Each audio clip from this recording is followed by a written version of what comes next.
क्या हो अगर मैं आपसे कहूं कि इस दुनिया में ऐसी शक्तियां मौजूद हैं जिनके पास बेहद खूबसूरती, जवानी और खूब सारी रहस्यमयी ताकतें हैं, जो आपके एक इशारे पर इस दुनिया से, इस धरती से सोना खोदकर आपके कदमों में रख सकती हैं। तो क्या आप उनसे मिलना चाहेंगे? लेकिन जरा ठहरिए, अगर वो शक्तियां इंसान के करीब आ जाएं, तो वो उसकी जिंदगी को नर्क से पत्थर बना सकती है, जिन्हें वेदों और पुराणों में कहा गया है यक्षिणी। हेलो दोस्तों, मैं हूं आपकी होस्ट महिमा चौधरी। अगर आपको भी रातों को जागना और खौफ को महसूस करना पसंद है और साथ ही साथ ऐसी सच्ची कहानियां सुनना पसंद है, तो जुड़े रहिए इस कहानी के साथ। आज मैं आपको बताने जा रही हूँ एक ऐसी शक्ति और ऐसी ताकत के बारे में जिसके बारे में शायद ही आप जानते हो, जिसे कहा गया है यक्षिणी। ये कोई आम देवियां नहीं है, बल्कि प्रकृति की वो रहस्यमयी शक्तियां हैं जो इंसानी लालच का सबसे खतरनाक इम्तिहान लेती हैं। आज हम जानेंगे कि वेदों और पुराणों के अनुसार आखिर यक्षिणी होती कौन है, उनकी साधना का सच क्या है, और सच आपके होश उड़ा देगा। तो दोस्तों, जब हम सनातन धर्म के प्राचीन ग्रंथों की तरफ देखते हैं, खास करके वेदों और पुराणों की तरफ, तो हम जानते हैं कि ये ब्रह्मांड केवल इंसान और देवी देवताओं तक ही सीमित नहीं है, बल्कि यहाँ पर बहुत सारी योनियां निवास करती हैं, जैसे गंधर्व, किन्नर, अप्सराएं, और इन्हीं में है बेहद शक्तिशाली और रहस्यमय योनि यक्ष और यक्षिणी। यक्षों के राजा कुबेर माने गए हैं, यानी कि जो धन के देवता हैं। यक्ष और यक्षिणी इस धरती पर छुपे हुए खजाने और रहस्यमयी धन की रक्षा करती हैं। यक्षिणी के बारे में कहा गया है कि उनकी खूबसूरती इस लोक की नहीं है, यानी कि वो इतनी सुंदर होती हैं कि उनके सामने अप्सराएं भी फेल होती हैं। कहा जाता है कि वो जवान लड़कों को अपनी तरफ अट्रैक्ट करती है, आकर्षित करती है। अगर कोई यक्षिणी को सिद्ध कर ले तो उसके पूरे जीवन को बदल सकती है, उसे जीवन की ऊंचाइयों तक लेकर जा सकती है, जहां वो खूब कामयाबी हासिल कर ले। लेकिन साथ ही उसकी कुछ शर्तें भी होती हैं, और अगर उसकी शर्तों के परे गए तो मौत निश्चित है। और अगर कोई राहगीर इंसान ऐसी ही राहों में भटकते हुए यक्षिणी से टकरा जाए तो उसका जिंदा वापस लौटना बहुत मुश्किल है। और ऐसी ही एक कहानी है नोएडा का एक लड़का, 26 साल का अमित, जो एक डॉक्यूमेंट्री फिल्म मेकर था। उसे भारतीय लोक कथाओं पर और प्राचीन रहस्यों पर वीडियो शूट करना, डॉक्यूमेंट्रीज बनाना बहुत पसंद था। मानो ये उसका पैशन था। वो हर उस जगह पर जाता जहाँ के बारे में लोग कुछ ना कुछ अफवाहें बताते या कुछ अजीबोगरीब कहानियां सुनाते। वो वहां जाता, वीडियो शूट करता। वैसे भी वो इन सारी बातों में भरोसा नहीं करता। वो इन सब के पीछे कुछ ना कुछ तर्क दे दिया करता था हमेशा कि ये सारी बातें मनगढ़ंत कहानियां हैं। वो अपनी वीडियोस के जरिए लोगों को भी विश्वास दिलाता। और वो सिर्फ अकेला नहीं था, उसके साथ थी उसकी एक दोस्त नताशा, जो उसकी वीडियो एडिटर भी थी, और साथ ही वो दोनों साथ मिलकर प्रोजेक्ट्स पे काम किया करते थे। नताशा की एक खास बात थी, वो कोई भी एनर्जीज को महसूस कर सकती थी। कोई पॉजिटिव एनर्जी या कोई नेगेटिव एनर्जी वो दूर से महसूस करके बता सकती थी कि यहाँ कुछ अजीब है। लेकिन अमित ने आज तक उसकी एक बात नहीं मानी, क्योंकि नताशा कभी प्रूफ नहीं कर पाई। अमित अपने लैपटॉप पर काम कर रहा था अपने ऑफिस में बैठकर। तभी नताशा आती है और कहती है कि अमित, तुम वो यूपी बिहार वाले बॉर्डर का जो गांव है मल्हारपुर, उसका वो प्रोजेक्ट यहीं बंद कर दो। पिछले 3 दिनों से मैं हॉरर स्टोरीज एडिट कर करके बहुत थक गई हूँ।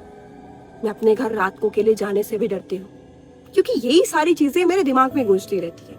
और तुम्हें तो पता ही है कि वहाँ के लोगों ने उस जगह के बारे में बहुत खतरनाक चीजें बताई हैं। तो हम लोग इससे जितना दूर रहे हमारे लिए उतना ही अच्छा। तभी अमित उससे कहता है कि नताशा, इसमें डरने वाली कौन सी बात है? और वैसे भी ये यक्षिणियों की कहानियां ना पिक्चर्स में ही अच्छी लगती हैं। असली जिंदगी में इसका कोई अस्तित्व नहीं है। किसने देखा है आज तक इनको? तुमने, मैंने या इन सब ने? आज तक किसी ने नहीं देखा।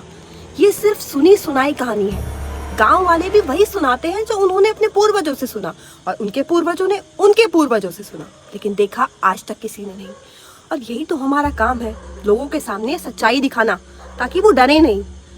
नताशा कुछ बोल नहीं पाती और वो कहता है कि वैसे भी कल हमें नई वीडियो अपलोड करनी है, तो चलते हैं ना। और वैसे भी मैंने सुना है कि यक्षिणियाँ बहुत खूबसूरत होती है, अप्सराओं से भी ज्यादा सुंदर। एक लड़के को इससे ज्यादा और क्या चाहिए कि वो अपनी आंखों के सामने इतनी सुंदर लड़की देखे जो आज तक किसी ने नहीं देखी। वो मजाक में ऐसे ही बातों को टाल देता है और वो दोनों वहां जाने के लिए तैयार हो जाते हैं। नताशा कुछ नहीं कर पाती, वो अमित के पीछे पीछे अपना सारा सामान उठाती है और रात का समय हो रहा होता है। वो पहुंच जाते हैं उस गांव में। उस गांव के सबसे आखिर में एक कचनार का बहुत पुराना पेड़ था। गांव वाले कहते थे कि उस पेड़ पर यक्षिणी का वास है। खासकर अमावस्या की रात को जो भी वहां गया वो वापस नहीं आता। ऐसा ही होता है। अमित और नताशा अपने कैमरास को लेकर वहां पहुंच जाते हैं। वो वहां जाकर देखते हैं कि एक बहुत पुराना और विशाल वृक्ष। अमित को काफी अच्छा लगता है। उसको लगता है कि उसे अपनी वीडियो के लिए एक बहुत अच्छा टॉपिक मिल गया है, लोग बहुत पसंद करेंगे और वो वायरल हो जाएगा। लेकिन नताशा को वहां कुछ अजीब महसूस हो रहा था। वो अमित से कहती है कि अमित, मुझे यहाँ की हवाओं में कुछ अजीब लग रहा है, एक काम करो यहाँ से चलते हैं। लेकिन अमित उसकी एक नहीं सुनता। उसका इन बातों पर विश्वास ना करना उन दोनों के लिए मुसीबत बनने वाला था। वो कहता है कि फटाफट से कैमरा लगाओ, हमारा काम सिर्फ 5 मिनट का है। वो अपने नाइट विजन कैमरास लगाते हैं और साथ ही अपने वॉइस रिकॉर्ड करने वाले इक्विपमेंट्स को वहां रखते हैं। थोड़ी देर तक कुछ नहीं होता और वो दोनों वहां से अपने कैमरास पैक करके चलने ही वाले होते हैं। तभी अमित की नजर उस पेड़ पर पड़ती है। उस पेड़ के पीछे से जैसे एक हल्की सी रोशनी निकल रही है। वो जानने की कोशिश करता है कि रोशनी कहाँ से आ रही है। तभी वो देखता है कि पेड़ के पीछे की तरफ से एक लड़की निकल कर आती है। एक इतनी सुंदर और खूबसूरत लड़की जिसकी सुंदरता की आप और हम कल्पना भी नहीं कर सकते। उसके बाल जैसे जमीन को छू रहे हो, उसकी बहुत सुंदर और मोहक आंखें, इतना सुंदर चेहरा कि अगर कोई देख ले तो नजरें हटा ना पाए। वो लड़की लाल रंग की साड़ी पहने खड़ी हुई थी।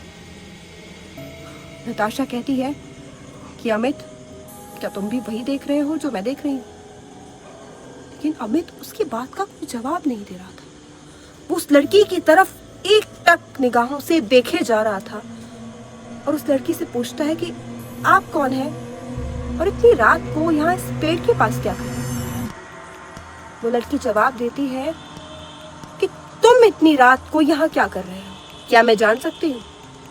वो बताता है कि हम अपनी डॉक्यूमेंट्री शूट करने आए हैं और बस जा ही रहे थे, लेकिन तुम्हारा यहाँ होना हमने सोचा नहीं था। तुम आखिर हो कौन, तुम्हारा घर कहाँ है और तुम यहाँ क्या कर रही हो इतनी रात को?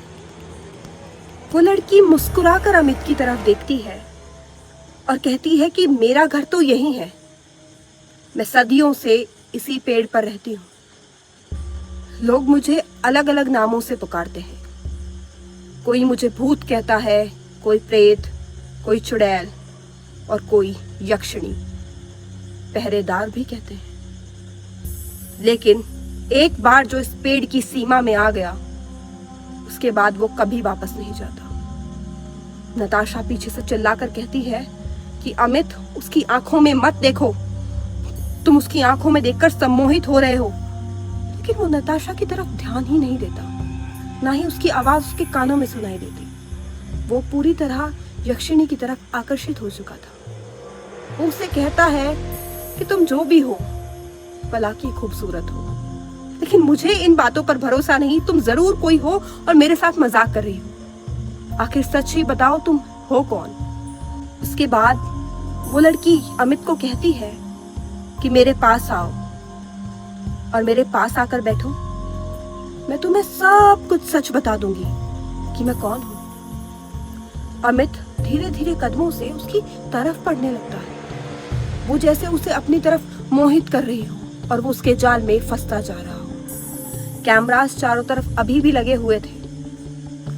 पीछे से उसकी दोस्त चिल्लाती है और अमित को हाथ से पकड़कर झंझोड़ देती है। कहती है, अमित होश में आओ, उस लड़की की तरफ देखो, उसकी आंखों में नहीं उसके पैरों को देखो। वो जमीन पर नहीं खड़ी है, उसके पांव जमीन से 1 फीट ऊपर है। अचानक अमित की जैसे नींद टूटी हो और वो अपनी दोस्त की बातें सुनता है और तुरंत उस लड़की के पैरों की तरफ देखता है जो जमीन पर नहीं थे। वो जमीन से हवा में उड़ रही थी और बोल रही थी कि इस रात को मेरी सीमा में आकर तुमने बहुत बड़ी गलती की है। अब ये रात कभी खत्म नहीं होगी। अमित और उसकी दोस्त चीखते चिल्लाते हुए वहां से दौड़कर भागते हैं और भागते भागते उनको ऐसा महसूस हो रहा होता है जैसे पीछे से एक तूफान चल रहा हो, आंधी चल रही हो, पायलों की आवाज, लोगों के चीखने चिल्लाने की, किसी के रोने की आवाज, बहुत डरावना माहौल चारों तरफ। उनके पसीने छूटे हुए थे। वो अपना सारा सामान छोड़कर 1-2 कैमरा जो उन्होंने पैक किया हुआ था उसे अपनी कमर पर बांधकर वहां से भाग रहे थे। और उसके बाद अगली सुबह अमित और उसकी दोस्त उस जंगल की सीमा के बाहर एक सड़क पर बेहोश मिलते हैं। गांव वाले उन्हें उठाकर गांव में लेकर जाते हैं और जब उनकी आंखें खुलती हैं तो गांव वालों को बताते हैं कि बीती रात वो यक्षिणी के पेड़ के पास गए थे, क्योंकि उन्हें यकीन नहीं था कि वहां कुछ ऐसी चीज है और वो ये सारी चीजें गांव वालों को दिखाना चाहता था।